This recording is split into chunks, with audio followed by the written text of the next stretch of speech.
We talked to a lot of people actually in a very short amount of time because this thing kind of blew up. Screen Rant ran our story, and then IndieWire contacted us, and Movie Maker contacted us, and like yeah, it was awesome. And so we got all this like free publicity for it, and like people were like hearing my name for the first time, and like seeing Lotawana organically through this NFT thing. And then this NFT company ended up not wanting to work with us because what we were doing was technically illegal, which we didn't know.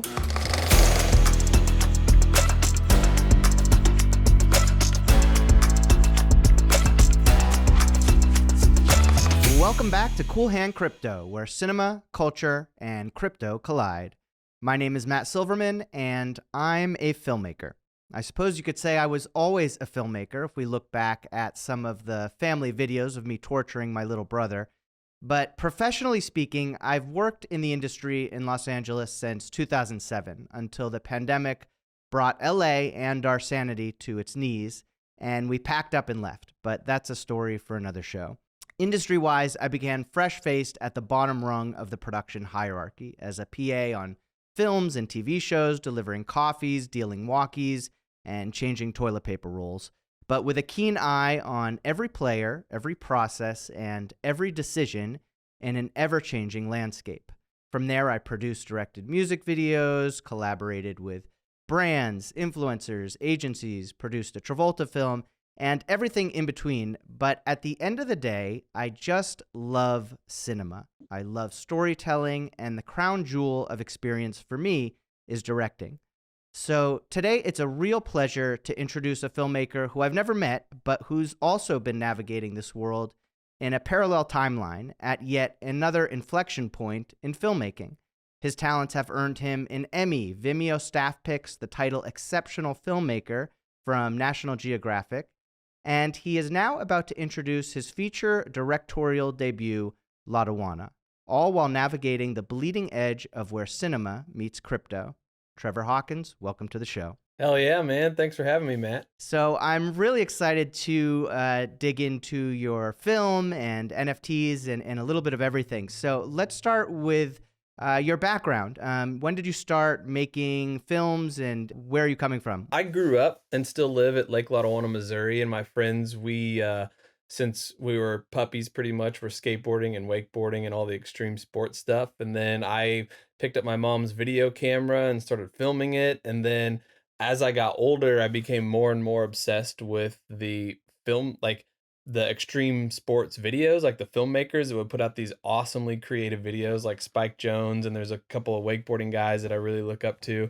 And I just became more and more interested in the art of the cinema than the actual tricks themselves. We all still skate and everything, it's fun, but like that's where it all started for me. And then I just became obsessed with filmmaking. And then in high school, I went over to my buddy's house, and in one week we watched Requiem for a Dream, Donnie Darko, and A Clockwork Orange. And I'd never seen movies like that. And that's like watching that Trinity just like blew my mind. And I remember sitting in his basement just like in the dark after they were over with each one and being like, what did I just watch? Like movies can do this. And then from then on, I just had a dream to make a movie.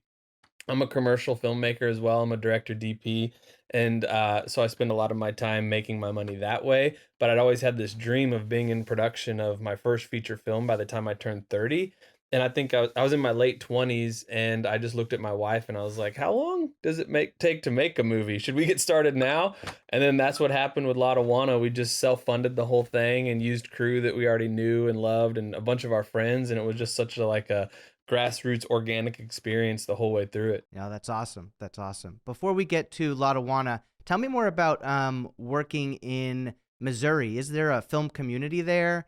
And what has been your experience as far as finding film type work there? Really good, actually. Sometimes there's a good thing of being like a big fish in a small pond as opposed to, like versus the other way around. And so we have a great community here in Kansas City. I live about 45 minutes outside of Kansas City, so I'm daily with all those guys. They're my production home. And I'm repped by a production company here, RW2 Studios in Kansas City. And so we've got a great film community here. I would say the the pool isn't very deep, but the people that we have here all like seem like they get paid really well and are really talented. So I really like our little community here. Have you ever thought about moving to LA or New York or anything like that? Like I said in the intro, I used to live in LA, but I'm in Boston now, which is where my family, where I grew up and where my family is. And our future, my wife is in the industry also, but our future as far as where we're going to live is so uncertain. And filmmaking itself has become sort of more remote because of the pandemic. You don't need to be in LA. You don't need to be in New York or anywhere else. But have you thought about moving to other places, or there was just never a need? Oh yeah, I have definitely thought about it many times, and my wife has even pushed me once to do it.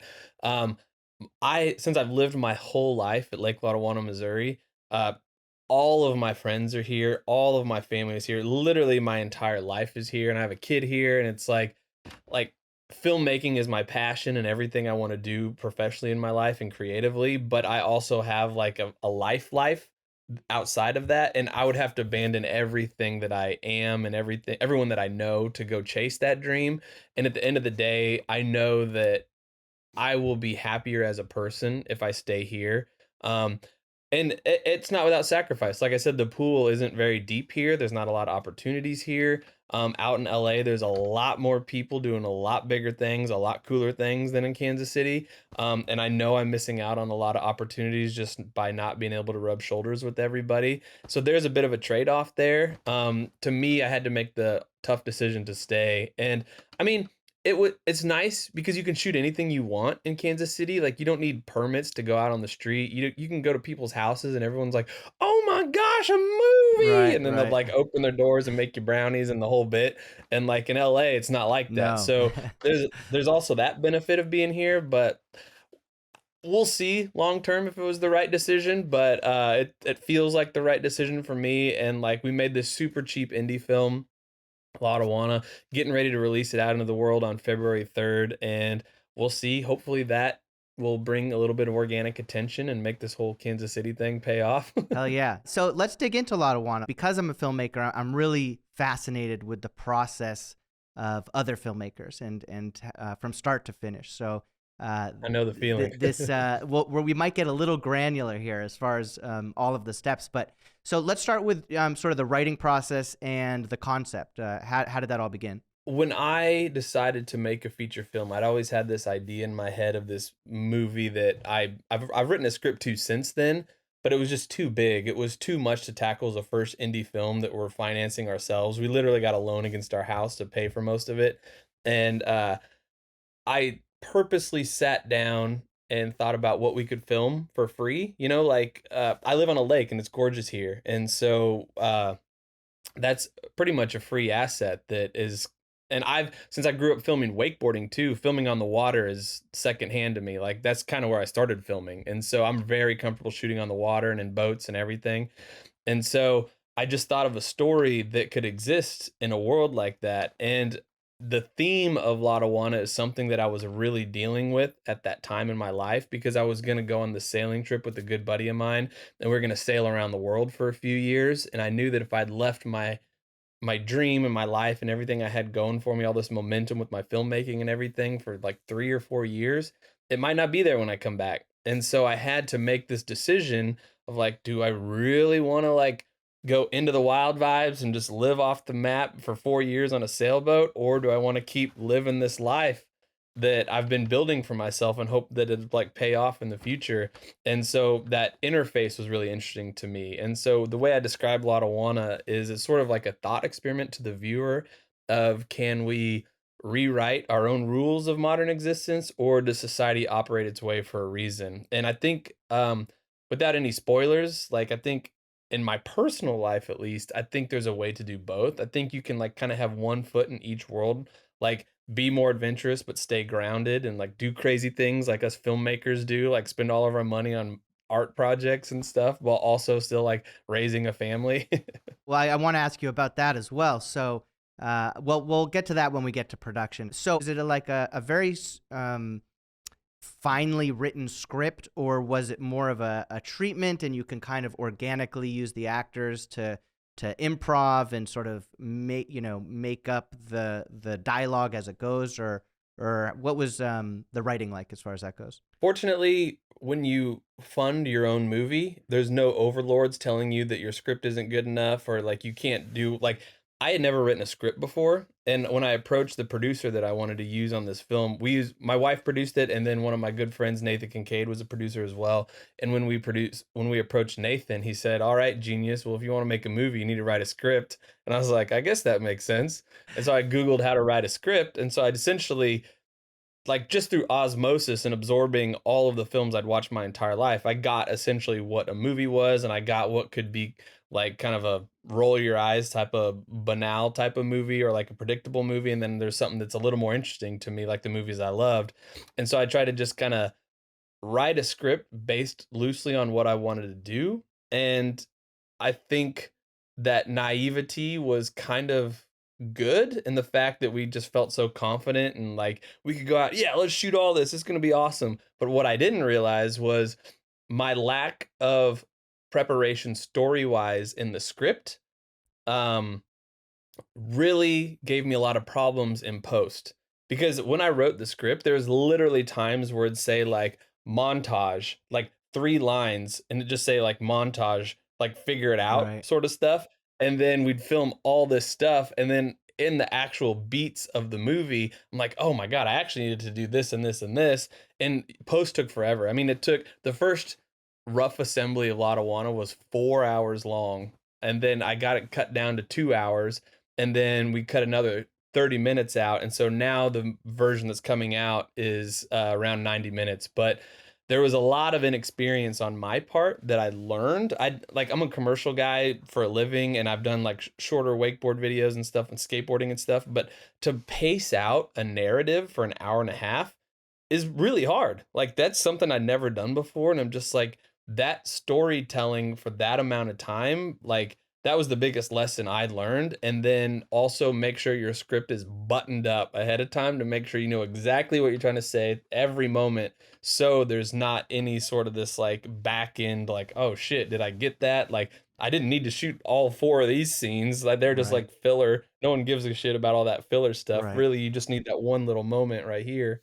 But yeah, it was just kind of a make it up as we went sort of thing. And I've written 3 scripts since then, and I feel like I'm finally starting to figure out like, okay, being a writer is like the hardest part of the Oh whole yeah, thing. for Like sure. whether writing, directing, shooting, like uh, for me, it's the most difficult, but also the most fun. And I just had to learn that art, I guess. And I've been doing that for the last 5 or 6 years. What were the movies that inspired you to write this? Because I haven't seen the movie yet. I'm really excited to see it, but I did watch the trailer, and I definitely got sort of David Gordon Green, early David Gordon Green vibes with like all the real girls or George Washington.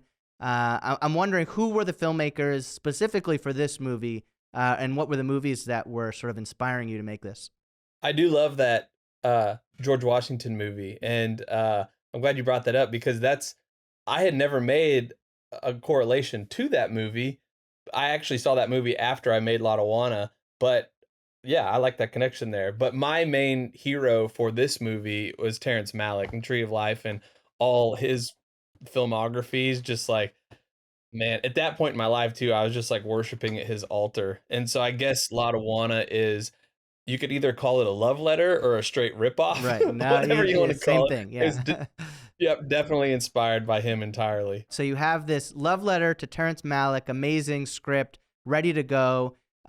Is that when you took a loan out on your house, or what was the next steps as far as okay, I need a budget here and I need a cast? Yeah, for sure. So, we got with Nathan and we started meeting with some, financiers and some, people that could loan us some money or produce it, executive produce it, and, what we found was since I'm an relatively pretty much an unknown filmmaker. Nobody knows me. And that was my first feature film. People didn't even know if I could do it.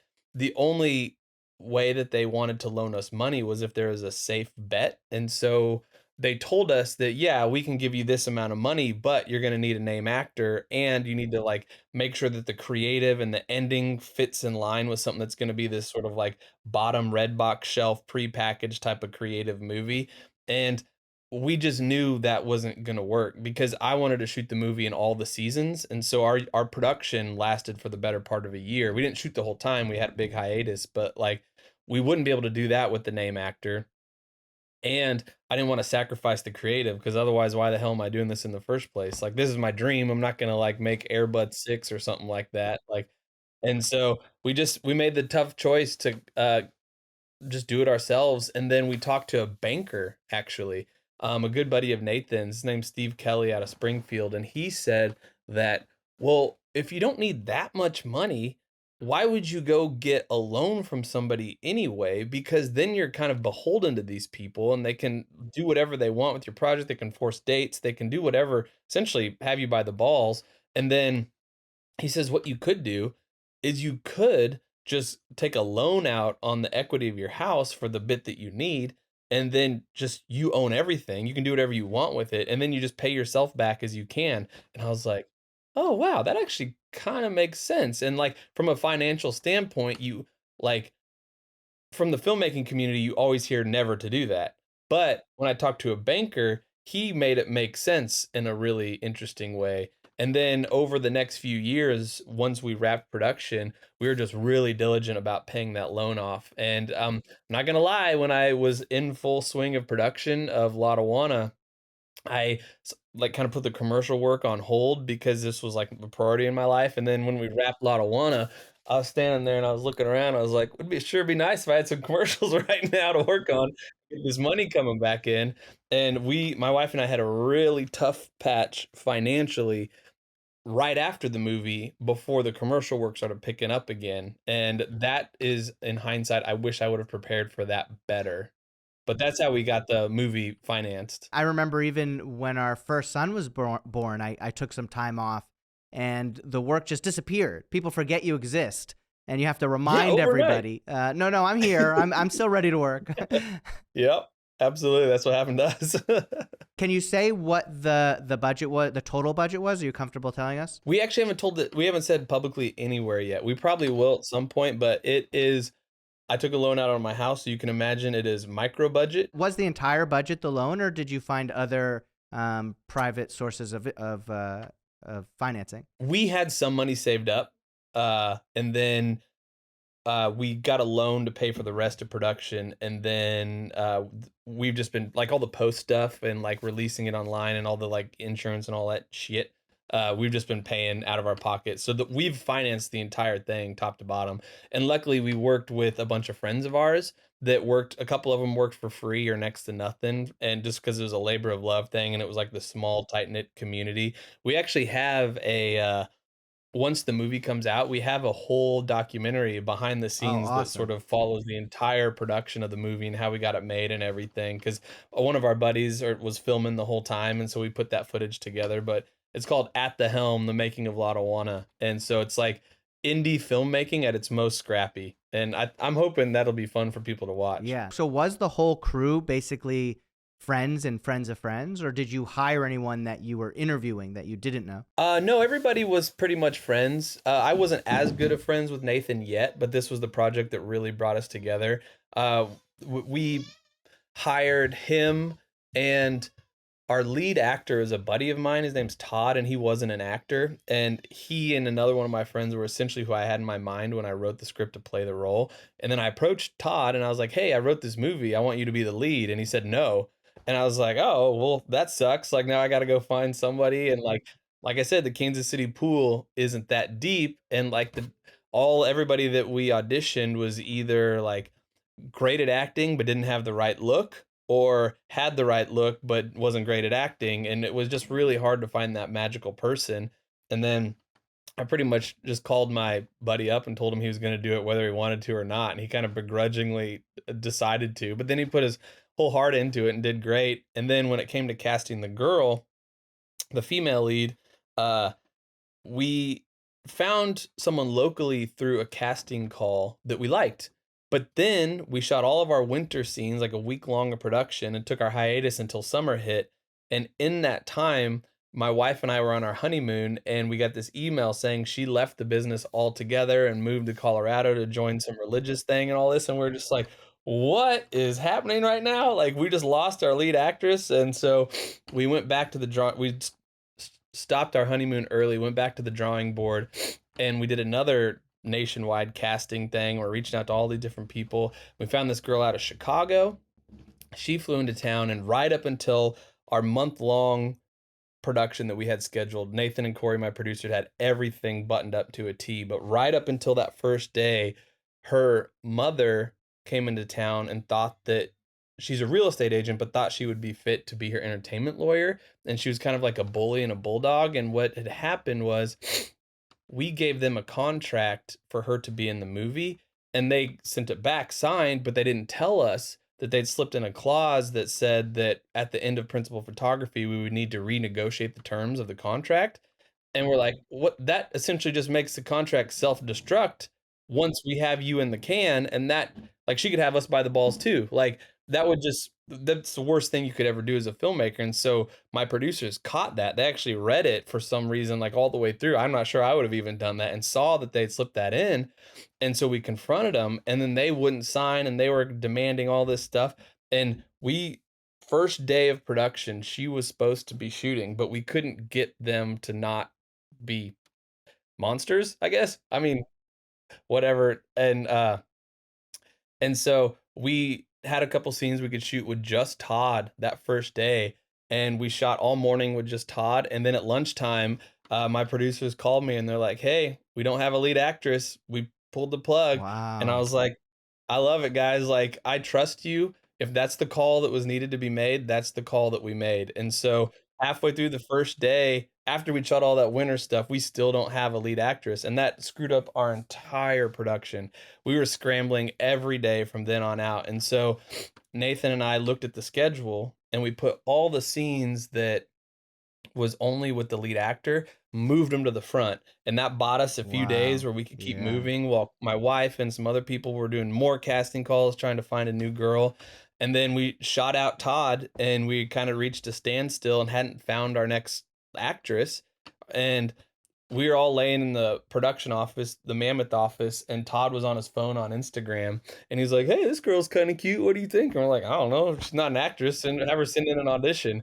And so she sent it in, and she did awesome, and we all loved her. And she's a Kiwi. She's from New Zealand, and so we worked that into the script because she couldn't mask her accent because she wasn't familiar with all that. And so she was at her part-time job getting a message in New York City from Todd, and was like, "Hey, come out and be in this movie." And she's like, "What is happening right now?" She quit her job, flew to Missouri, stayed with us, and we shot out the whole movie. And then they fell in love in real time while we're shooting, and are now Oh married. my God. Wow. So yeah, it's like this kind of like it's just this crazy production story that like, oh my gosh, for just a bunch of like Missouri hillbilly type filmmaker folks trying to make this up as they go. It was like quite a roller coaster. Got the movie in the can, and I'm really happy with it. And thankfully, Rotten Tomatoes, we've started getting some reviews in from some critics on Rotten Tomatoes, and we're at 100% fresh right now with Amazing. 11 reviews so far. And I'm Amazing. like, this is unreal. Like That's I can't awesome. even. Yeah. Yeah, so happy about that. What was your planned schedule as far as how many days and, before, I guess this was on day one before you lost your lead actress, what was the schedule supposed to be? 30 days of consecutive shooting, and it was scheduled in a way that we were going to have to take a second hiatus for fall to hit. And because everything got delayed, we were actually butting right up against our fall shooting, and we were trying to shoot summer scenes as the leaves were changing. And so we're pointing the camera in the direction where there's no Right. orange leaves and it's all green still. And but 30 consecutive days on the water, and the weather and the character of the lake was a very big part of the movie. And so we kept the productions as loose as we could to where, all right, this is kind of a down, sad, quiet thing. We need it to be overcast and the lake to be calm and all this stuff. So whatever, like if a gorgeous sunset showed up, we would try to shoot this scene if we could that needed to be that moment. And so we really were kind of dictated by the weather, but Nathan helped set us up schedule wise to be able to be flexible for those situations. So it was 30 days total shoot, or 30 days and then a hiatus and then more shooting? I'm sorry, it was 7 days in winter at the beginning of 2015, and then 30 days in summer that kind of bled into fall. So it Gotcha, was sort of gotcha. this like late August, September, October shoot. It wasn't 30 consecutive. We had little days off here and there, and I went and yeah, but it was 30 days of shooting over probably a month and a half for the summer fall shoot. What was the experience of the shoot like for you? What did you learn during that process that you just had no idea you, other than scrambling to find a lead actress? What did you learn that you just weren't expecting? It was a lot harder to be the DP, camera operator, and director performance wise than I thought it would be. Because when you're directing commercials, it's not like you're doing really nuanced things. Right, You're not really trying to dial in a performance. Most of it's kind of schlocky, and you right. just kind of trying to hit these flagship whatever. And then when I was also shooting the movie, and I had these very specific things that I wanted to get out of the talent and performance wise, like I'm holding the camera and I'm watching the light, and all of my brain space that's going into make sure I'm nailing the focus, make sure the light's doing what it needs to do, make sure I'm getting the movement right. Right. That's brain space is being taken away from the performance. And I just wish that I had more bandwidth to do both. And I didn't really see that coming. And I couldn't have afforded a great DP that I wanted to shoot with anyway. So I kind of had no choice but to shoot it myself, which I was happy to do because I knew what I wanted. But for my next movie, I would love to be able to actually have a DP and a camera operator to where I can actually focus on performance more because that was the biggest challenge for me creatively learning on set in real time. Just looking at the trailer, it looks like true storytelling, true cinema. I don't see any visual effects, for example, or any kind of things. But I'm curious: are there any visual effects? Are there any sort of, as far as the post process, things that you're not supposed to see? I think it looks like a very grounded story, but Fincher, for example, he often has a lot of visual effects in his films that you'd never see, such as road extensions and matte paintings and things like that. So I'm curious, was there anything like that in this, or was this truly just we have the footage, let's edit it and make a great film? There actually was quite a bit of it. We have what I called an evil mastermind. His name's Matthew Lloyd, and he's incredibly powerful. And he's this supercomputer cinema nerd that can do all that technical stuff. And he was working for me full time at Mammoth when we shot the movie. And so we just kind of looped him into the production of the movie as well. And we did all that stuff. We would take out power lines in any shot that we could, and we would he did fireflies. We're out in this cornfield at night, and he put all these fireflies in that look unreal how good they look. And then there's this elk that shows up on this deserted road later on in the movie, and he did the elk entirely. We went down to southern Missouri and went to this elk ranch and got all this footage, and it took a long time to get one that was doing the exact move that I wanted. And then he took that elk that was shot in afternoon light and put it in the middle of this deserted road under a street light in the middle of the night, and he made it look incredible. And so yeah, we have quite a bit of visual effects, but it's all the stuff that you're talking about, like David Fincher, where you just it looks like it's just practical Right, because it's like right. why would you like taking ugly bits of ground out of the shot and just stuff like that. How long was the post production process? 5 years. Okay. Yeah. It took a long time to get the 4-hour cut assembled, and then we had to get a 2-hour cut assembled, and then we actually had one of my best friends, Ryan Pinkston, made the complete score from scratch. He made all the music for the movie.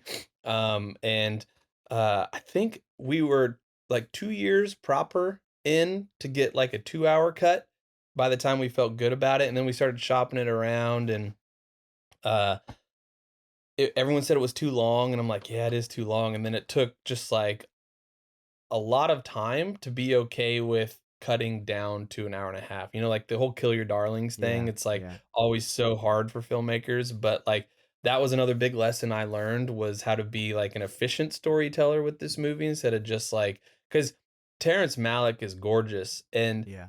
when I was inexperienced, it felt like he just kind of would meander and do whatever he wanted. But now that I'm a more intelligent filmmaker, I know that even when he's just shining at the sun, Right. it's still informing the story. Right. Like, it's still very specific for a very purposeful part of the storytelling at that time, and that's when I really started appreciating his craft even more because when the first cut of Lotawana, he just be, "Oh, like, I'm gonna film this turtle for a while, and we're Right. just gonna hang out on this turtle." Right. And it's like, "Nah, you don't really need that." Like, when Terrence Malick does it, it's for a reason, and then that's how I started to, like, focus Lotawana and be like, "Alright, like, this turtle's gonna show up at this time for this reason now," like, that type of thing, and it just took me a long time to get there, and honestly, learning the industry too, the ins and outs of, like, the back end distribution and everything, Yeah. just really kinda and we weren't beholden like I said, we weren't beholden to anybody, so we could take our time to do it right, and I do feel like this is the best movie of the version,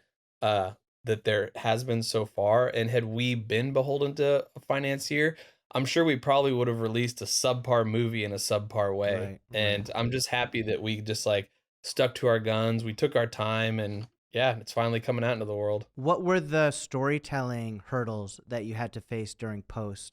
You mentioned earlier having scenes written as montage, and then not necessarily knowing, oh, you need to hit these 5 points in the story. So there's probably, like, 5 montages throughout the movie, but they're not like a classic montage, like a suiting up, armor, cocking the like, we're montaging for this. It's almost like they're like little bits of scenes that kinda drift in and out of music where there's talking and there's like but they all kind of have to like encapsulate a moment in time and get some story beats across. And I would just go out and I would just shoot a bunch of shit, and I'd have to try to figure out how to make it all work, and then this is a bit of a spoiler, but there's this montage at the end of the movie that's, like, probably the most important part of the whole movie, and in the script, it's just, like, a few lines, it's like, "Final montage, blah, blah, blah, figure it out," and I'm just like, "Why the hell would I think that's okay to Right. write in a Right. script?" Like, I'm just, like, kicking the can down the road, and then sure enough, when it came down to, like, creating these montages in post, it was just like hell on earth. I Yeah. was just like, "This is the hardest thing I've ever done." I wish I would have, like, planned for this more or kinda known more what I was doing, Yeah. which is how I write now. I make sure Yeah. that when I'm finishing a script, everything is buttoned Yep. up. Yep. Did you already have the footage when you were trying to figure that stuff out, or did you have to go back out and reshoot things? We were lucky enough that we shot so damn much, we had way too much So footage. you just had to find it. Exactly, and, I I'm one of those guys that always keeps the camera rolling, and I always shoot in 60 frames per second because, like, the little moments in between moments can be, like, beautiful little breaths that Right. you can slow down and use in other places and stuff and, really construct performances and feelings, and so I just, like, capture, capture, capture, and then combing through all that stuff, and then there's a couple of moments where I actually mine clips from old footage that I had shot as Oh, well, and I know nice. Terrence Malick did that for Tree of Nice. Life, and, yeah, kinda creep some of that old stuff in there. All right. So you spend 5 years editing this thing. It's finally done, and you say, now what? So what had happened was we were fortunate enough to get conversations with a lot of top tier distributors. Um, just because I think of the way that the movie looked, that I guess they could see some quality there. They wanted to have a conversation, but every single one of the ones that we actually got on the horn said that it looks gorgeous. We love what you're doing. You're not famous. Your actors aren't famous. We have no idea how to sell an indie drama like Yeah. this. Let us know what you're doing next. Unbelievable. Yeah. Click. And so, okay, that's a little bit of a bummer. We had to learn kind of the business side of the industry at that point, which all came as a surprise after we'd actually made the movie. And then we talked to a lot of low tier distributors as well that were like, yeah, we want your movie, blah, blah, blah. But we kind of adopted the term spray and pray distributor, which is like kind of the low key ones where they just like gobble up all the movies they can and then throw them all at the wall and see which ones stick. And we didn't like we know we didn't have the best movie in the world, but we know we didn't have the worst movie in the world either. So we didn't really wanna settle for those, but we weren't getting into the distributors that we wanted to get into. So we were kinda stuck in this weird middle ground. And that was, like, right at the time that this whole NFT thing blew up. And then, my one of my best friends, Tucker, who also worked on the movie, and now he's my brother-in-law, he said, I never even heard of an NFT, and he just, like, reached out and was like, "Hey, you should do this NFT stuff with the movie," and so I looked it up and, like, learned what the blockchain was and learned all this stuff in real time. We found ourselves sitting with the finished movie. The NFT space was just starting to explode. We're Did like, you "Wow, consider we actually found." festivals? Yeah, and we didn't get into anything. So you So submitted to a bunch. yeah, we submitted to most of the top tier and, like, kind of the Yeah. middle tier festivals, Yeah. but we didn't get anything. We didn't do a lot of low tier ones, but we didn't get into anything. Those festivals are pretty political in their selection process. There's not as many spots open for films that are coming from true indies coming from nowhere as you would think there are. Absolutely, absolutely, and we learned that, firsthand, and we'd get denied from festivals, and then we'd watch some of the films that got into festivals, we're like, "Our movie's way better than that movie," and so we just know it's a business, and so it's not a personal thing, it's like, "Oh, well, this person's the buddy of this, and we're checking this box for this social thing right here," so there's, like, all these elements that go into it, so it's not a big thing, we didn't really take it super personally. But, we had this finished film and the NFT thing blew up, and so we're like, "Well, we could, just experiment with this space." Like, the whole movie's kind of an experiment anyway. We own the movie outright. Let's just try it and see what happens. And so we, kinda scrambled and made all these NFTs, and we started selling actual ownership to the movie as an NFT, and then we started selling world premiere tickets as well. And then we did like a limited run of movie frames as well, like 10 different movie frames from the movie. And it was going great.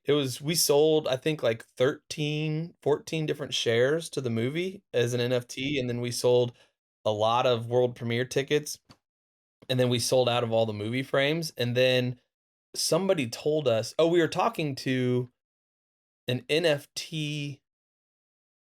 Oh, what's the name of the company? I can't even remember the name of the company, but they're like one of the platforms that really sort of amplifies artists and gets these big campaigns going. And we were talking to them. We talked to a lot of people actually in a very short amount of time because this thing kind of blew up. Screen Rant ran our story, and then IndieWire contacted us, and Movie Maker contacted us, and like yeah, it was awesome. And so we got all this like free publicity for it, and like people were like hearing my name for the first time and like seeing Lotawana organically through this NFT thing. And then this NFT company ended up not wanting to work with us because what we were doing was technically illegal, which we didn't know.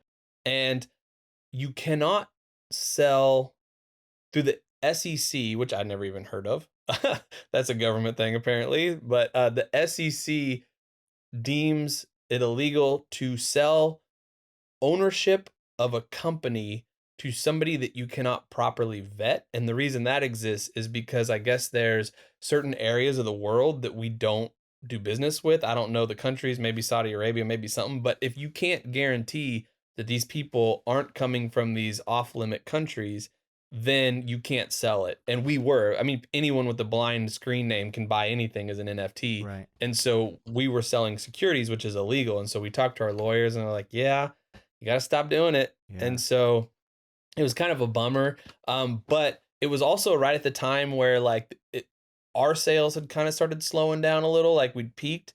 And so we're like, well, if nothing else, we got like all this awesome free publicity. We like even made a little bit of money. And so we contacted all of our copyright people and we're like, hey, just want to let you know, like, we're super excited. Thank you for supporting the movie, but what we were doing was actually illegal, and we want to let you know. And we were here to like tell you the truth about our financial returns of what we expect for the movie.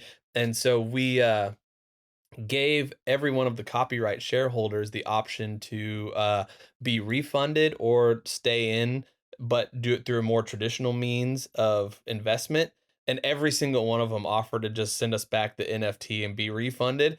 And I think part of deep down inside, a lot of them, they were probably thinking that, phew, like I kind of bought that Right. thing. It wasn't cheap, and I bought it in like the heat of the moment, and maybe it wasn't the best investment. And so every single one of them was super cool, and they sent us the money, or we sent them the money back. They sent us the NFT back, and so we now own the movie in its entirety again. And uh, the world premiere we just did, we hosted this online digital screening for the folks that bought the world premiere NFTs.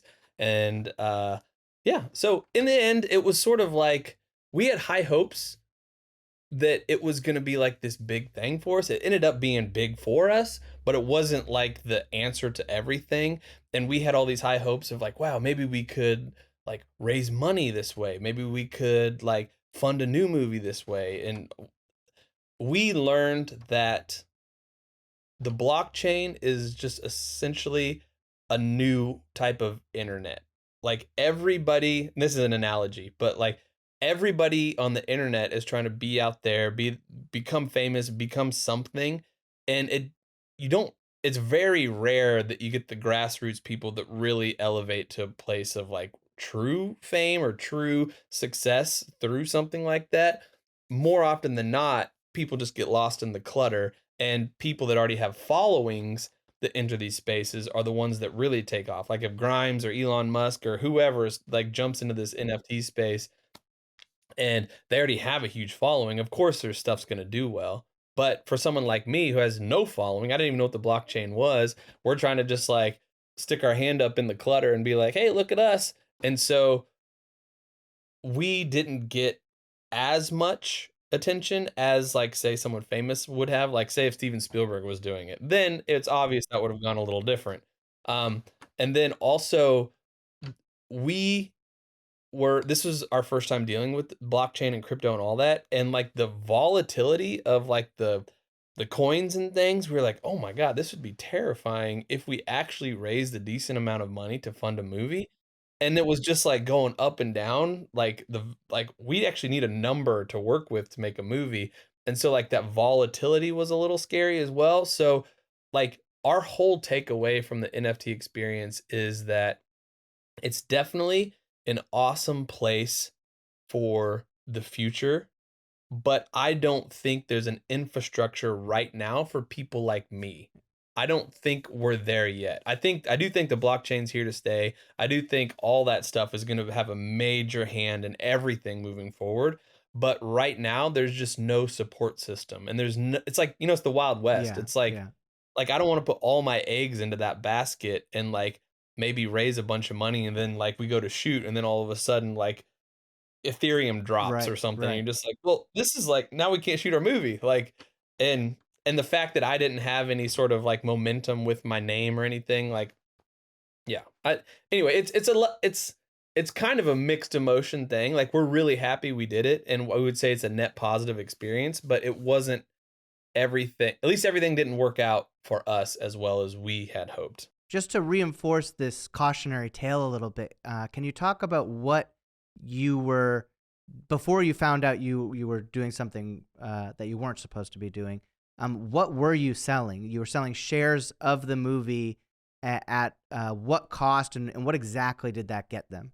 We were selling shares of the movie. If somebody were to buy one NFT, we minted 1,000 NFTs, and each NFT was good for 1,000th of the movie. Okay.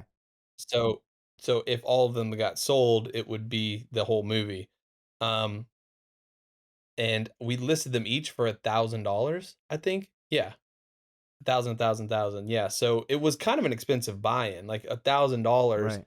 only bought you 1,000th of a movie, but the NFT itself is what has value as well, and that's what a lot of people didn't really understand, and that's why one of the reasons why we don't think we had a huge organic movement is because Hollywood, like, our articles were the first time people were even hearing about it Right. in Right. Hollywood. Like, no one even knew what it was, they're just like, "Okay, whatever," like, we've gotten some attention, like, after the fact, but, like, had Hollywood known what this was, we think maybe more had happened with it, but we think we're just way ahead of the curve because, like, Yeah. the NFT people aren't filmmakers. They didn't really like, not many of them even showed up to the world premiere, the digital world premiere we hosted. They're more in it for, like, the crypto investing NFT side of things, Right. and then filmmakers in Hollywood didn't give a shit about Yeah. They any don't of the understand it. NFT They block. still don't understand it. Exactly, and so it's like it's just this weird place to be in, like, we're behind the curve on some of it, but we're ahead of the curve on the other of it, and it's not all matching up, and it's just like, who knows what's gonna happen with Right. it? Right. Was the NFT itself like a JPEG or a picture or a contract, or what was the NFT? It was a contract, and then it came also with a HD and 4K resolution copy of the movie. It came with a poster signed by me and digitally scanned on, and then like a trailer, and just like they got all the digital assets with it as well. So it wasn't just like a nothing thing, but they actually got an ownership of the movie and then the digital stuff as well, like the copy of the movie and everything. So buying this NFT is equal to them signing a contract saying, here's $1,000 for 1,000th share of the film. Exactly. And we had a lot of the terms listed out on the NFT page itself.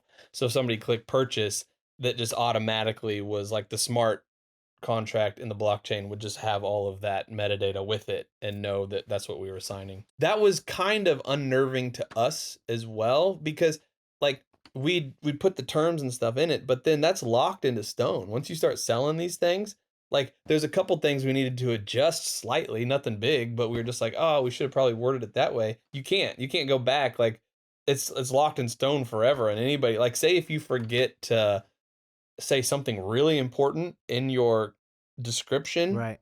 and someone's like, "Oh, technically I could own the whole thing." Right. Well, like whatever that would be, you can't fix that. Like it's what's once you start selling that, it was locked into stone on the blockchain. Did you have a lawyer write that description, or was it just you and your producers? It was just us and our producers. We kind of took lingo from other things we saw similar online, and we got it pretty dang close. We're not sketched out by anything we did, but there was just little things here and there that like, oh, we should have put like an end date on that instead of like, like that type of stuff. We got the big things right, thankfully. I know there are other films doing similar things. So if you were to do something like this tomorrow, what is the legal version? It's still illegal. It will never be legal until the company we talk to that is in the NFT space that creates those platforms, they say there's a lot of folks right now that are trying to change it. So maybe the rules could change tomorrow. It's sort of this like I don't know. A lot of people don't think it's fair or right that this is an actual law. And so there's people fighting it, but who knows if it's going to change. But if you try to go do this tomorrow, you're going to run into the same thing. You're going to be doing something that's technically illegal, and the SEC is not going to like you. Do you know what the version of this would be that you're not worried about the SEC? In other words, it would be you're selling JPEGs that it's just an investment and you don't get anything, or you get or what? What would that version be? As long as you're not selling ownership of a company. You can make money off of your NFT, like if you buy and sell and make money off of your NFT, but if you're buying ownership of an independent company that will give you profits in return, you can't do that unless you can vet the people. So we didn't have to return our world premiere tickets, and those people still own those NFTs. If somebody down the road decides they wanted to buy one of those NFTs from one of those NFT holders, obviously they wouldn't get to go to the premiere in real time, Right. but they would get all those assets and they would still get to own the NFT. But that wasn't selling something that's partaking in profits. Like, like when Lotawana were and is being distributed, we were gonna divvy up all of the profits to all of the shareholders that bought those NFTs, and that's the illegal part. Where did you find those shareholders to begin with? Were they complete strangers, or were you marketing the film to, hey, buy this NFT, you can be a shareholder, or were they friends that were shareholders? I think one or two people came from like our extended circle. But for the most part, I think like 13 or 14 of the people that bought shares all found us organically through I mean, we did some interviews and some podcasts and some press in the NFT space as well, just from people coming at us, and we were very thankful for those opportunities. But since they were $1,000 a piece, they weren't that cheap that like no one in the movie world really cared about investing in anything like that. And so yeah, I think it was just all organic. We didn't do any real advertisement. We just were lucky enough to get that Screen Rant article, which was kind of the start to all of the rest of the pub. Right.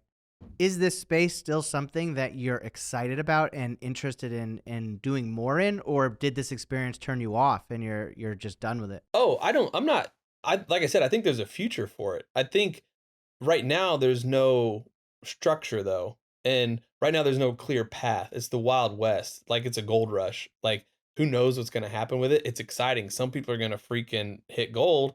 Most people aren't. And put a lot of time and money into something that's not going to pay off.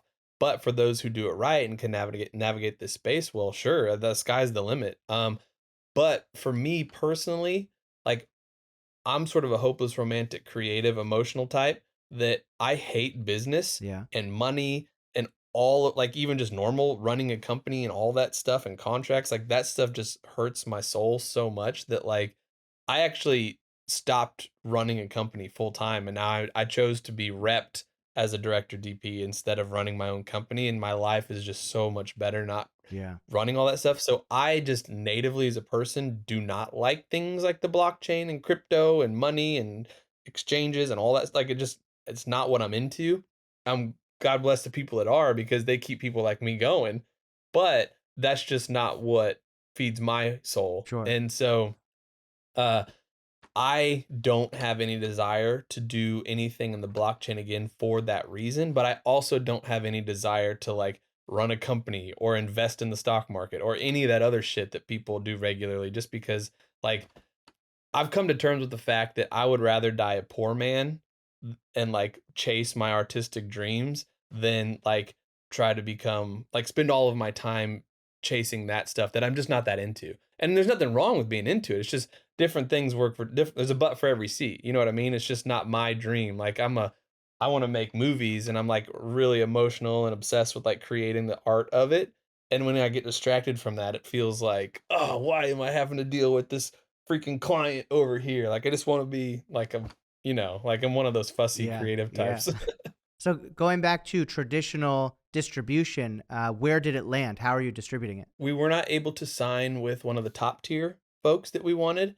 Um, and I'll go ahead and say this out loud. I haven't really said this much, but like we were really hoping for like an A24 or a Of Neon course. or Yeah. Yeah. one of those, like like every Yeah. filmmaker is Yeah. hoping for. But we couldn't even get A24 on the line, so who knows if they would have been into us or not. But like uh A24, like I said, we know Lotawana is not the best movie in the world, but there's some low tier movies on A24's roster that I'm like, I know Lotawana is better than that movie. Like, and so we didn't, and we chose not to sign with those underbelly of like spray and pray distributors. So we were stuck in this middle ground, and we were working with this one distributor who was going to take us on, and they're kind of like this mid level, but they had all these like really high like, they would take lots of cuts, and they weren't gonna put a bunch of money into advertisement, and I was like, "Well, that's kinda like the main reason why you'd wanna go with the distributor is because they have all their fingers into the industry and can really pump it out there." And I'm like, "Why would we sign with these folks if they aren't gonna pump the movie?" So what we did was we just went with an aggregator that essentially does the exact same thing that that distributor was gonna do, and so we paid the upfront fee of just putting our movie on iTunes, Amazon, Google, and Vudu/Fandango, and then we paid an upfront fee and then keep all of our profits instead of splitting all of our profits with this distributor that wasn't going to pump the movie.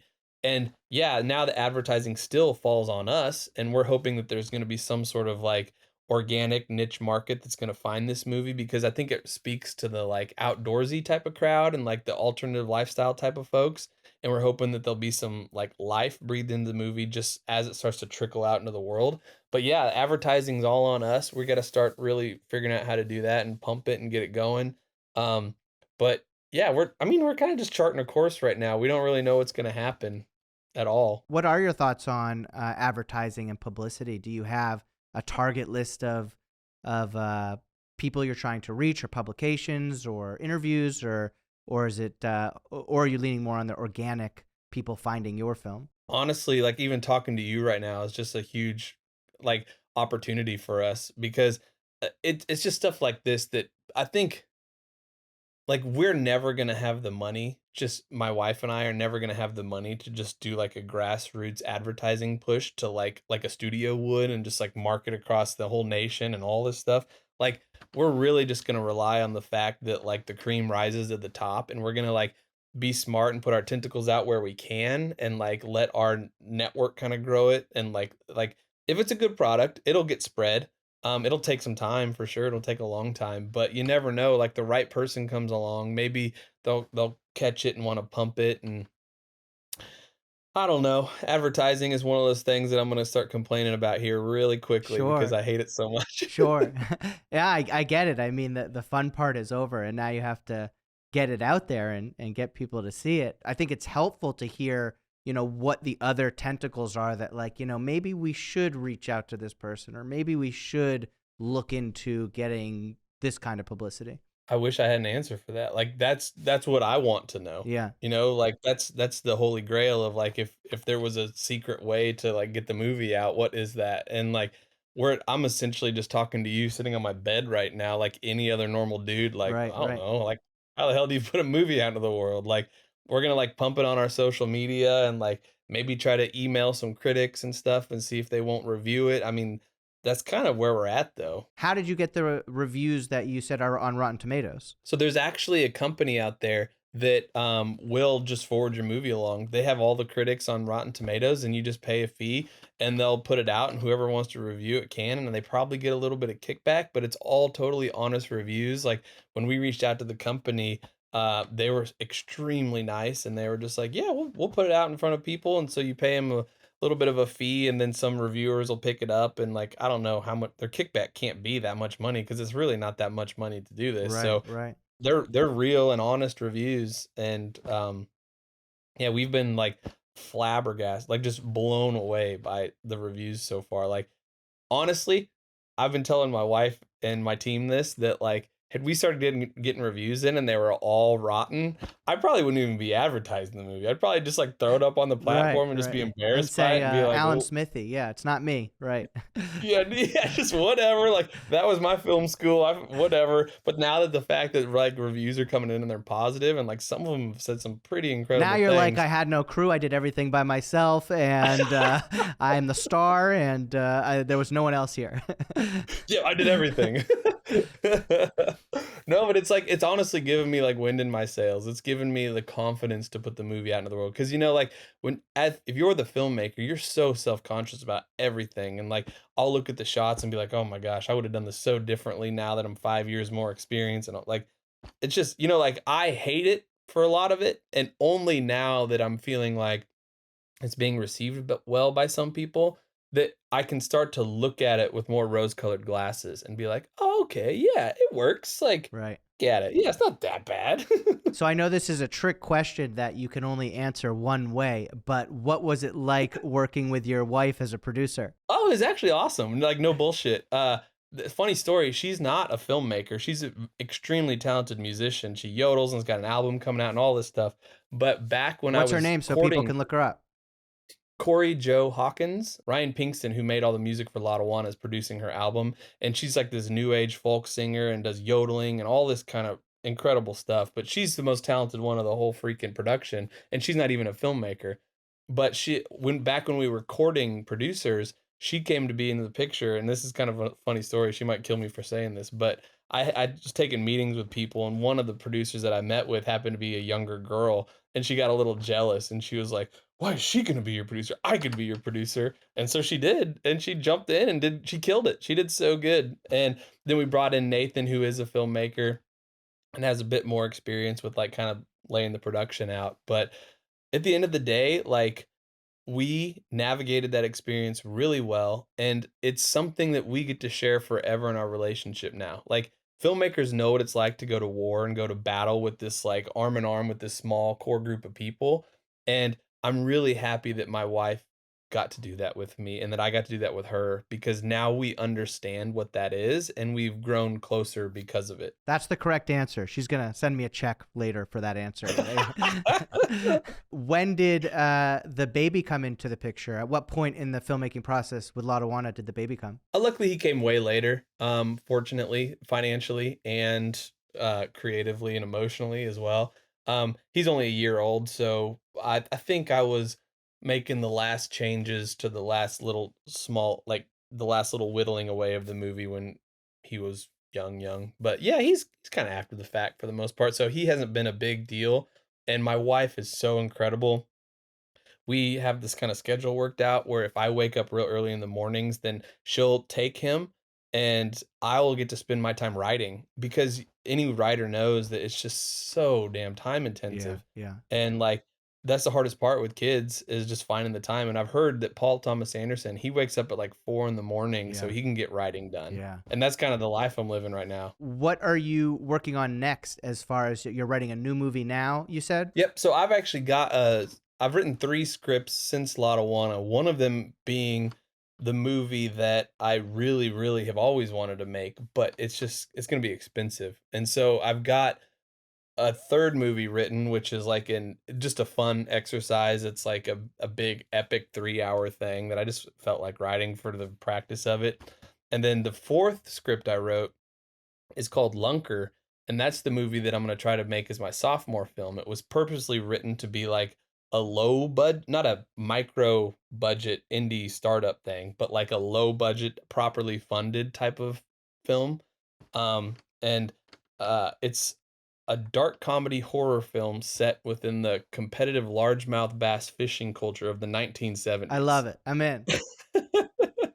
That's what I'm hoping to get made next. And what are you doing differently this time? Do you plan on independently producing that as well, or are you reaching out to financiers, or what's your plan with that?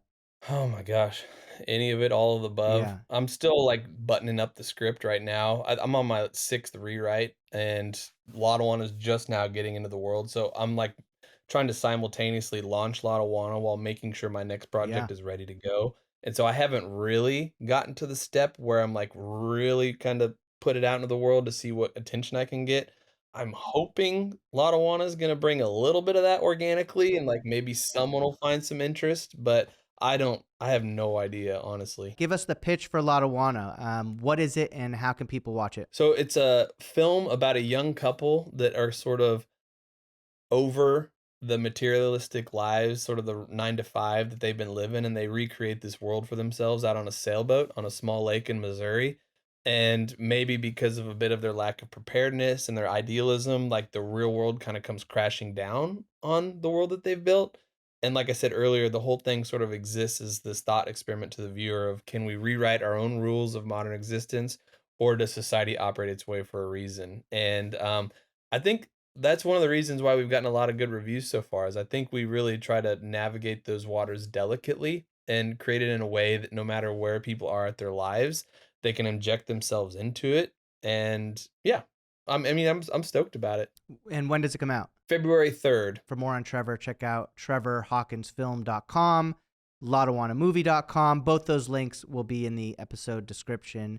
And thank you very much, Trevor, for coming on the show. It was really fun talking and hearing your journey through all this. Matt, I mean, the pleasure was all mine, dude. For real. Like I'm a nobody filmmaker, and just folks like you reaching out to me, giving me opportunities to even talk in front of an audience is like it is awesome for me. So thank you so much. I really appreciate it.